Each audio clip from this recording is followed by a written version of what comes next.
GS classes में आप सबका स्वागत है। तो आज हम पढ़ेंगे वनस्पति विज्ञान में पादप जगत। चलते हैं अपने क्वेश्चन की तरफ। उससे पहले आप हमारे चैनल पर पहली बार आए हैं तो आप हमारे चैनल को सब्सक्राइब करें, शेयर करें ताकि दूसरे के पास भी वीडियो पहुंच सके, और कमेंट करें और ऐसे ही अपना प्यार और आशीर्वाद बनाए रखें। तो चलते हैं अपने क्वेश्चन की तरफ। हमारा क्वेश्चन है, पुष्प की सुखाई गई कलियां का प्रयोग मसाले के रूप में किया जाता है। हमारा ऑप्शन है इलायची में, दालचीनी में, लौंग में, केसर में। तो हमारा आंसर होगा लौंग, यानी कि ऑप्शन नंबर सी। तो आपको बता दूं, लौंग का वानस्पतिक नाम सीजियम एरोमेटिकम है, जो पौधे के पुष्पकली भाग से प्राप्त होता है। तो लौंग के पुष्प को सुखाकर मसाले के रूप में प्रयोग किया जाता है। तो चलते हैं अपने अगले क्वेश्चन की तरफ। कौन सा ऐसा फल है जिसमें असली फल भी हैं और दिखावटी फल भी मौजूद हैं?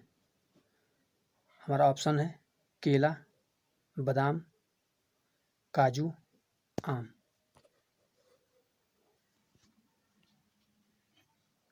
तो आपको बता दूं, फल का निर्माण अंडाशय से होता है, यानी कि ओवरी से होता है। जिस फल के बनने में अंडाशय के अलावा पुष्प के अन्य भाग सहायता करते हैं उसे असत्य फल कहते हैं। काजू एक असत्य फल है, केला, आम, बादाम सत्य फल है। तो हमारा आंसर होगा ऑप्शन नंबर डी, काजू। काजू एक असत्य फल है। तो चलते हैं अपने अगले क्वेश्चन पर। गुदेदार थैलमस किसमें खाने योग्य भाग होता है, यानी कि किस फल का मसल्स खाया जाता है, यानी कि गुदेदार थैलमस। तो हमारा ऑप्शन है सेव, टमाटर, संतरा, आम। तो हमारा आंसर होगा ए, सेव। सेव का गुदेदार थैलमस खाया जाता है। तो चलते हैं अपने अगले क्वेश्चन की तरफ। सेव फल क्या है? सेव क्या है? हमारा ऑप्शन है मिश्रित समारा है, गुदेदार पोम है, गुदेदार पीपो है, गुदेदार गुठलीदार दुप फल है। तो हमारा आंसर होगा सेव एक गुदेदार पोम है, यानी कि ऑप्शन नंबर बी। सेव पुष्प के पुष्पासन से विकसित होती है, यानी सेव पुष्प के पुष्पासन से विकसित होती है, इसीलिए इसे गुदेदार पोम कहा जाता है। हमारा आंसर होगा ऑप्शन नंबर बी, सेव गुदेदार पोम है। तो चलते हैं अपने अगले क्वेश्चन की तरफ। सबसे छोटा फूलों वाला पौधा कौन सा है, यानी कि सबसे छोटा फूल किस पौधे में होता है या कौन सा फूल है? तो हमारा ऑप्शन है बुलफिया, लेमा, आजोला, फाइकस। तो हमारा आंसर होगा बुलफिया। बुलफिया सबसे छोटा पुष्पीय पौधा है। इसे वाटरमिल या डकबिट के नाम से भी जाना जाता है। बुलफिया को वाटरमिल या डकबिट भी कहा जाता है। यह एक जलीय पौधा है। तो हमारा ऑप्शन होगा ऑप्शन नंबर ए, बुलफिया। बुलफिया एक जलीय पौधा है। इसे वाटरमिल अथवा डकबिट के नाम से भी जाना जाता है। चलते हैं अपने अगले क्वेश्चन की तरफ। किस रूप के पौधे से कोको और चॉकलेट प्राप्त किया जाता है? तो हमारा ऑप्शन है शाक, झाड़ी, छोटा वृक्ष, बहुत बड़ा वृक्ष। तो कोक और चॉकलेट थियोब्रोमा कोको नामक हमेशा हरे भरे रहने वाले एक छोटे से वृक्ष से मिलता है। तो हमारा आंसर होगा छोटा वृक्ष, यानी छोटे से वृक्ष, यानी कि ऑप्शन नंबर सी, कोको और चॉकलेट छोटे वृक्ष से प्राप्त होता है। हमारा आंसर होगा सी। चलते हैं अपने अगले क्वेश्चन की तरफ। अफीम के पौधों के किस भाग से हमें मॉर्फिन प्राप्त होता है? हमारा ऑप्शन है पत्ते, तना, छाल, फल आवरण। अफीम के पौधे हमें मॉर्फिन यानी कि फल आवरण से प्राप्त होता है, यानी कि ऑप्शन नंबर डी। चलते हैं अपने अगले क्वेश्चन की तरफ। पौधे में 3 विभिन्न वंश सोलेनम, पिटूनिया और धतूरा को किस कुल में रखा गया है? हमारा ऑप्शन है कैंसिडी, सोलेनेसी, फेलिस, फेलिडी। तो सोलेनम, पिटूनिया और धतूरा को सोलेनेसी कुल में रखा गया है। तो हमारा आंसर होगा ऑप्शन नंबर बी, सोलोनेसी कुल। तो चलते हैं अपने अगले क्वेश्चन पर। वाणिज्यिक मूल्य वाला कार्क किससे प्राप्त होता है? हमारा ऑप्शन है सीड्रस देवदार, साइकस, फाइकस, क्वेकर्स सुबेर। तो हमारा आंसर होगा क्वेकर्स सुबेर, यानी कि ऑप्शन नंबर डी। तो चलते हैं अपने अगले क्वेश्चन की तरफ। कॉफ़ी, कोको और कोलागिरी में प्राकृतिक रूप से पाए जाने वाला एल्कोलाइड क्या है? हमारा ऑप्शन है कोकेन, मॉर्फिन, टेनिन, कैफीन। सबको पता है कि कॉफ़ी, कोको और कोलागिरी में कैफीन पाया जाता है, यानी कि ऑप्शन नंबर डी। तो चलते हैं अपने अगले क्वेश्चन पर। विश्व में सबसे लंबा पौधा कौन सा है? हमारा ऑप्शन है यूकेलिप्टस, टेरोकार्पस, पॉलीएल्थिया, टेक्टोना। तो विश्व का सबसे लंबा पौधा कौन सा है? आप सबको पता है, हमारा आंसर होगा ऑप्शन नंबर ए, यूकेलिप्टस। तो चलते हैं अपने अगले क्वेश्चन की तरफ। अमरबेल है, अमरबेल को कसकुटा भी कहा जाता है।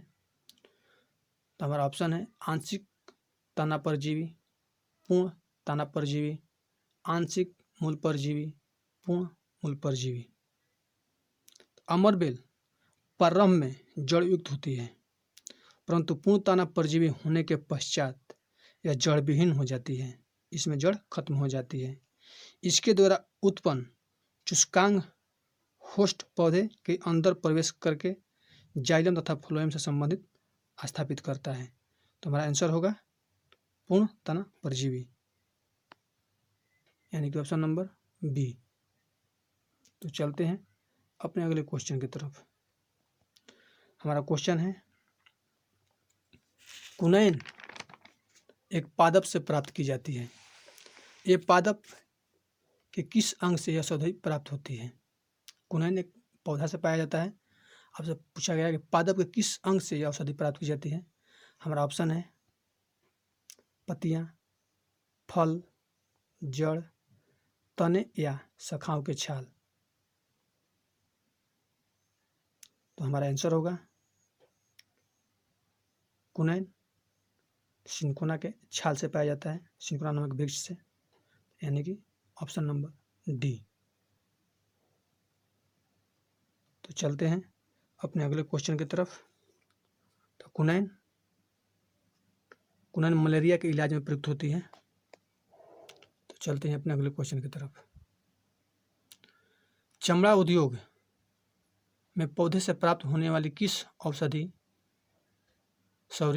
चमड़ा उद्योग में पौधों से प्राप्त होने वाली किस चीज़ का प्रयोग किया जाता है? हमारा ऑप्शन है रेसिन, म्यूजिलेस, लैक्टेस, टैनिन। तो चमड़ा उद्योग में पौधे से प्राप्त होने वाली किस चीज़ का प्रयोग किया जाता है? तो हमारा आंसर होगा टैनिन।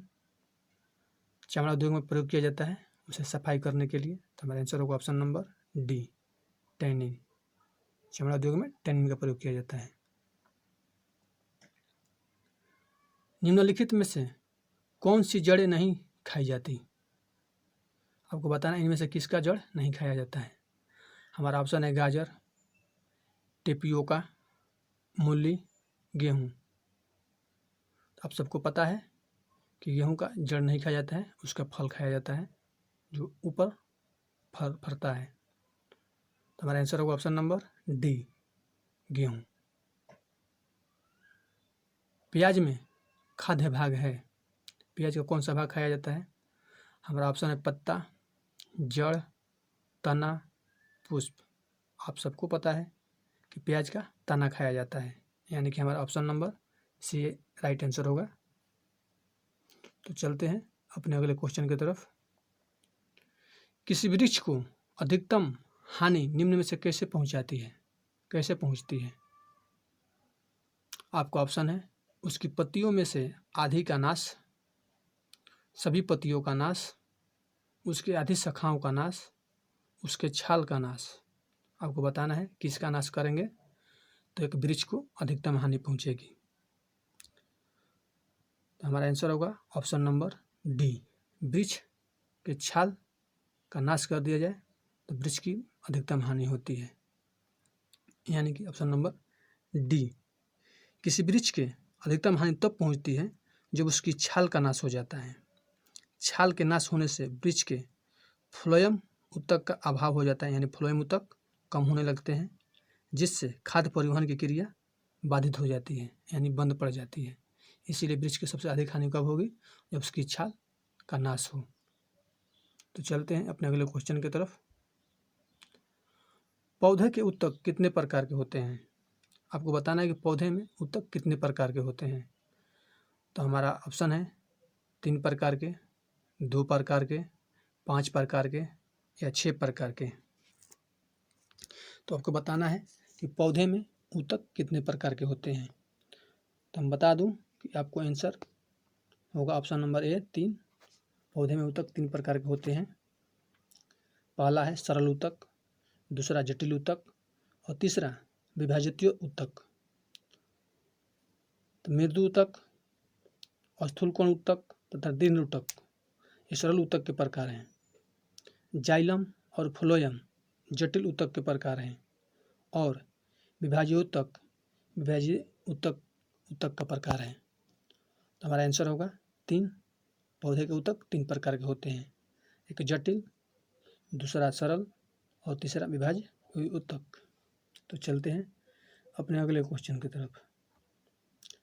निम्नलिखित में से कौन पौधे के जड़ों से उसकी पत्तियों तक जल पहुंचाता है? हमारा ऑप्शन है दारू यानी कि जाइलम, वल्कल यानी कि फ्लोएम, दारू तथा वल्कल, तने अथवा जड़ का आवरण। तो पौधे के जड़ों से उसकी पत्तियों तक जल पहुंचाता है दारू यानी कि जाइलम, ऑप्शन नंबर ए। चलते हैं अपने अगले क्वेश्चन की तरफ। स्तंभों के कटे आंतों से जल का अवशोषण किस सिद्धांत का खंडन करता है? स्तंभों के कटे अंतों से जल का अवशोषण किस सिद्धांत के खंडन करता है? तो हमारा आंसर होगा ऑप्शन नंबर ए अंतःशोषणी दाब सिद्धांत। किस सिद्धांत पर खंडन करता है? तो अंतःशोषणी दाब सिद्धांत पर। तो चलते हैं अपने अगले क्वेश्चन पर। मूल में प्रोटोजाइलम परिधि की ओर होते हैं और मेटाजाइलम केंद्र की ओर होते हैं। इस प्रकार के जाइलम को क्या कहते हैं? हमारा ऑप्शन है जाइलम तंतु, जाइलम पेरेनिकाइमा, बाह्य अधिदारुक, मध्य अधिदारुक।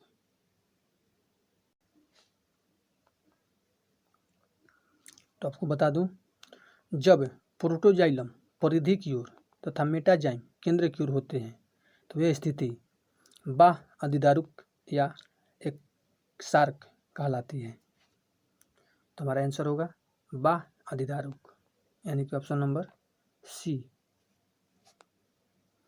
अगर ये उल्टा हो जाए, यानी कि जब मेटाजाइलम परिधि की ओर तथा प्रोटोजाइलम केंद्र की ओर हो तो इस स्थिति को एडार्क कहते हैं। तो हमारा आंसर होगा ऑप्शन नंबर सी, बाह्य अधिदारुक। सबसे पहले बनने वाले प्राथमिक जाइलम तत्वों को क्या कहते हैं? सबसे पहले बनने वाले प्राथमिक जाइलम को क्या कहते हैं? तो हमारा ऑप्शन है मेटाजाइलम, प्रोटोजाइलम, जाइलम तंतु, जाइलम प्रेनिकाइमा। तो आपको बता दूं कि कैम्ब्रियम से प्राथमिक वृद्धि के दौरान प्राथमिक जाइलम का निर्माण होता है। ये दो प्रकार के होते हैं, प्रोटोजाइलम और मेटाजाइलम। प्रोटोजाइलम का निर्माण पहले होता है और बाद में मेटाजाइलम होता है। तो देखते हैं कि हमारा ऑप्शन कौन सा है, मेटाजाइलम, प्रोटोजाइलम, जंतुजाइलम, जाइलम प्रेनिकाइमा। तो हमारा आंसर होगा प्रोटोजाइलम। प्रोटोजाइलम पहले होता है और उसके बाद मेटाजाइलम। तो प्राथमिक जाइलम कौन सा है? तो प्रोटोजाइलम, यानी कि ऑप्शन नंबर बी। तो चलते हैं अपने अगले क्वेश्चन की तरफ। हमारा अगला क्वेश्चन है, मास में जल का वहन किसके द्वारा होता है? हमारा ऑप्शन है जाइलम और फ्लोएम, जाइलम, कुलेनेकाइमा, प्रेनेकाइमा। मास में जल का वहन किसके द्वारा होता है? तो हमारा आंसर होगा ऑप्शन नंबर डी, प्रेनेकाइमा। मास में जल का वहन प्रेनेकाइमा द्वारा होता है। तो चलते हैं अपने अगले क्वेश्चन की तरफ। भूमि का जल मूल रोमों तक किस दबाव से पहुंचता है? हमारा ऑप्शन है वायुमंडलीय दबाव, केशिका दबाव, मूल दबाव, परासरण दबाव।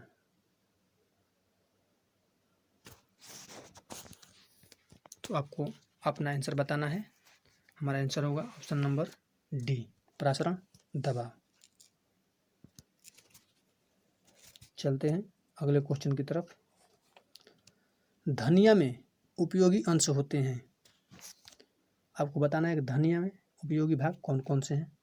हमारा ऑप्शन है फूल और पत्ते, पत्ते और पुष्प, पत्ते और सूखे फल, पुष्प और सूखे फल। हमारा आंसर होगा ऑप्शन नंबर सी, पत्ते और सूखे फल मसाले के प्रयोग रूप में प्रयोग की जाती है। हमारा आंसर होगा ऑप्शन नंबर सी, पत्ते और सूखे फल को हम उपयोगी में लाते हैं। चलते हैं अपने अगले क्वेश्चन की तरफ। बंद गोभी का खाद्य अंश होता है। बंद गोभी का कौन सा भाग खाया जाता है? हमारा ऑप्शन है फल, संघनित पुष्प, कायिक कलिका, पुष्प समूह। तो हमारा आंसर होगा कायिक कलिका।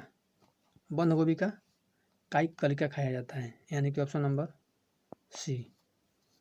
तो चलते हैं अपने अगले क्वेश्चन पर। फूल गोभी के पौधे का उपयोगी भाग कौन सा होता है? हमारा ऑप्शन है भूमिगत ठंडल, जड़, ताज़ा पुष्प समूह, पत्ते। तो फूल गोभी को हम खाते हैं ताज़ा पुष्प समूह, यानी कि ऑप्शन नंबर सी। फूल गोभी का हम ताज़ा पुष्प समूह खाते हैं। तो हमारा आंसर होगा ऑप्शन नंबर सी। चलते हैं अपने अगले क्वेश्चन की तरफ। निम्नलिखित में से पौधे के किस भाग में कक्षीय कली विकसित होती है? हमारा ऑप्शन है फल, पत्ती, शाखा, जड़ें। आपको अपना आंसर बताना है। तो हमारा आंसर होगा शाखा। पौधे के तने की शाखा में कक्षीय कली विकसित होती है, यानी कि ऑप्शन नंबर सी। तो चलते हैं अपने अगले क्वेश्चन की तरफ। ब्रायोफिल्म में कायिक प्रवर्धन किसके माध्यम से होता है? ब्रायोफिल्म में कायिक प्रवर्धन किसके माध्यम से होता है? हमारा ऑप्शन है तना, पत्ता, मूल, पुष्प। तो हमारा आंसर होगा ऑप्शन नंबर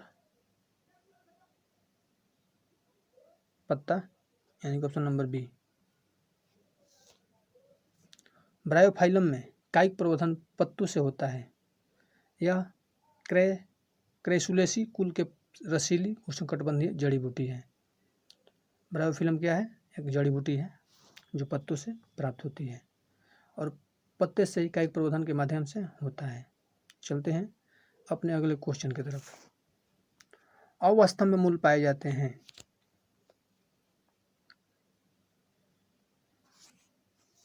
तो हमारा ऑप्शन है बरगद में, मक्का में, आम में, चाइना रोज में।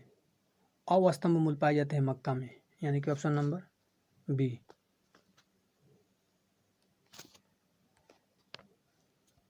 यानी कि ऑप्शन नंबर बी, मक्का में और गन्ना में, ये दो चीज़ में अवस्तंभ मूल पाए जाते हैं, जिसकी जड़ जड़ में से निकली होती है उसके यांत्रिक सहायता देने के लिए। तो चलते हैं अपने अगले क्वेश्चन पर। किस प्रकार के पौधे में शाखाएं भूमि से अधिक ऊंचाई पर तने के ऊपरी भाग से निकलती है? हमारा ऑप्शन है झाड़ी, वृक्ष, शाक, इनमें से कोई नहीं। तो वृक्ष की शाखाएं भूमि से अधिक ऊंचाई पर तने के ऊपरी भाग से निकलती हैं, तो हमारा आंसर होगा वृक्ष, यानी कि ऑप्शन नंबर बी। तो चलते हैं अपने अगले क्वेश्चन की तरफ।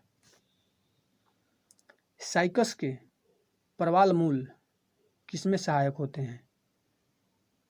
हमारा ऑप्शन है जल अवशोषण और नाइट्रोजन स्थिरीकरण, स्तरिक स्थान, भोजन परिवहन। तो साइकस में प्रवाल मूल जल अवशोषण और नाइट्रोजन स्थिरीकरण में सहायक होते हैं, यानी कि हमारा आंसर होगा ऑप्शन नंबर बी। तो चलते हैं अपने अगले क्वेश्चन पर। पादपों में मूल रोमों की मूल भूमिका है? हमारा ऑप्शन है मृदा से खनिज, लवण और जल अवशोषित करना, पादप को कसकर जोड़ने के लिए मृदा कोणों को मूल में बांधना, खुरदरे मृदा कोणों द्वारा क्षति होने से तरुण मूल की रक्षा करना, मृदा रोगाणुओं से मूल की रक्षा करना। तो हमारा आंसर होगा ए, मृदा से खनिज, लवण और जल का अवशोषित करना पादपों के मूल रोमों की मुख्य भूमिका होती है, यानी कि हमारा आंसर होगा ऑप्शन नंबर ए। तो चलते हैं अपने अगले क्वेश्चन पर। पादपों में मूल रोमों द्वारा जल जिस प्रक्रिया से अवशोषित किया जाता है वह कहलाती है परासरण, यानी कि हमारा आंसर होगा ऑप्शन नंबर डी, परासरण। सॉरी, हम ऑप्शन नहीं पढ़ सके, पढ़ देते हैं ऑप्शन। हमारा ऑप्शन दिया है वाष्पोत्सर्जन, श्वसन, संवेदन, परासरण। हमारा आंसर होगा ऑप्शन नंबर डी, परासरण। तो चलते हैं अपने अगले क्वेश्चन की तरफ। काष्ठीय अवरोही लताएं वे पादप हैं जिन्हें कहते हैं, काष्ठीय अवरोही लताएं वे पादप हैं जिन्हें कहते हैं। हमारा ऑप्शन है वल्लरी, कंठलता, आरोही लताएं, विसर्पी लताएं। तो काष्ठीय अवरोही लताएं वे पादप हैं जिन्हें हम विसर्पी लताएं कहते हैं। तो हमारा आंसर होगा ऑप्शन नंबर डी, विसर्पी लताएं। तो चलते हैं अपने अगले क्वेश्चन की तरफ।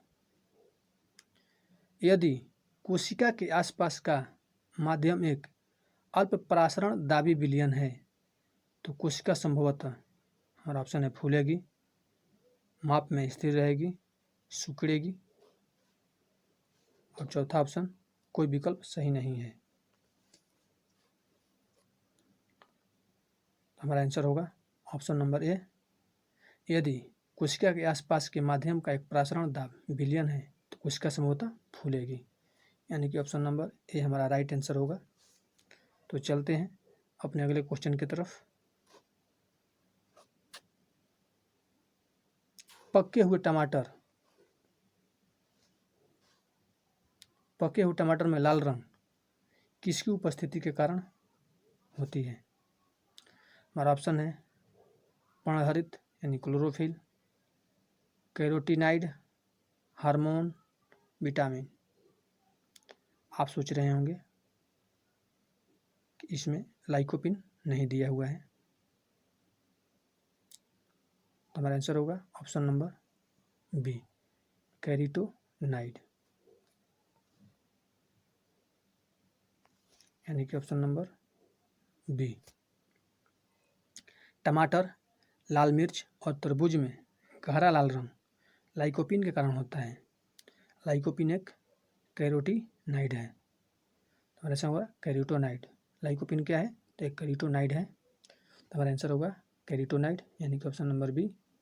चलते हैं अपने अगले क्वेश्चन की तरफ। कौन सा एंजियोस्पर्म वाहिका रहित होती है? कौन सी एंजियोस्पर्म में नली नहीं होती है यानी वाहिका नहीं रहती है? हमारा ऑप्शन है हाइड्रीला, ट्रोकोडेंड्रॉन, मक्का, गेहूँ। तो हमारा आंसर होगा ट्रोकाडेंड्रॉन। ट्रोकाडेंड्रॉन एक फूलदार पौधे एंजियोस्पर्म की प्रजाति है। हमारा आंसर होगा ऑप्शन नंबर बी। एक फूलदार पौधा है, इसमें फूल होता है, इसमें फल नहीं लगता है, केवल फूल होता है। एंजियोस्पर्म वाहिका होती है। तो हमारा आंसर होगा ऑप्शन नंबर बी। तो चलते हैं अपने अगले क्वेश्चन की तरफ। आज का क्वेश्चन हमारा